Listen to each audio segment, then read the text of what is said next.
Mga bangin sami, giyuto'y sabab, Nabi tanong Muhammad sallallahu alaihi wasallam, na ini siya pariyanar kita no, agyang ko to ay maananiyan na, di itano ka pamimikira. Di itano ka pamimikira na, di itano ka planwa siyang ko to, akato ko itano po kamamataan ko mga sifatu Allah, o di nagyang ko to mga ingaran Allah. Isa katiro Nabi tanong Muhammad sallallahu alaihi wasallam, nang ko to tigi na tafakkaru fi ala'illah, wala tafakkaru fillah. Ikadua katiro yan, nagyang ko to katiro anyan, sa tafakkaru fi khalqillahi, wala tafakkaru fillah. Gian kaya hadith, na pianutulai o isa ko mga muhaddithin, asya ki ini at-Tabarani, gian kaya hadith na hadithun hasan.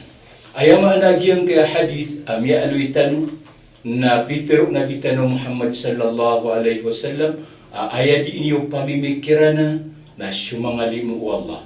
Ayadi inyo pamimikirana na sumakaadno Allah. Sa uban niyo di pamimikirana, agyang kutwa ayamaanan niya na dhatu Allah.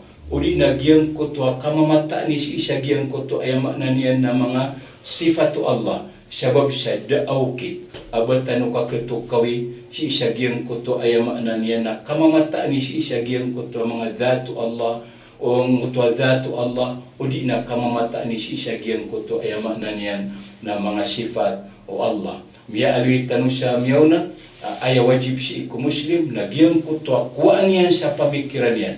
Iba niyan di maplano, o andi manay maana niyan na katukoy niyan si isa giyang kutwa, kamamataan ni si isa giyang kutwa mga sifatu Allah, sawab siya kagi umaplanuanan manusia, miawidan na akal manusia, na ketabu si isa giyang kutwa isa, siyang kutwa miyang aluitano, Saudi matabu si isa giyang kutwa ta'til, na ketabu si isa giyang kutwa ta'til, ta'wil, na udi matabu si isa giyang kutwa ta'wil, na ketabu si isa giyang kutwa tajsim, udi na tashbih, udi na takif, udi na ketabu si isa giyang kutwa ay maana niyan na tafwidul ma'na, na giyang kananam yang aluitan ng mga bangin sa bisara, mga bangin sa miya pumakinig, na paled na nan ini sapar wagamat tanong agama Islam.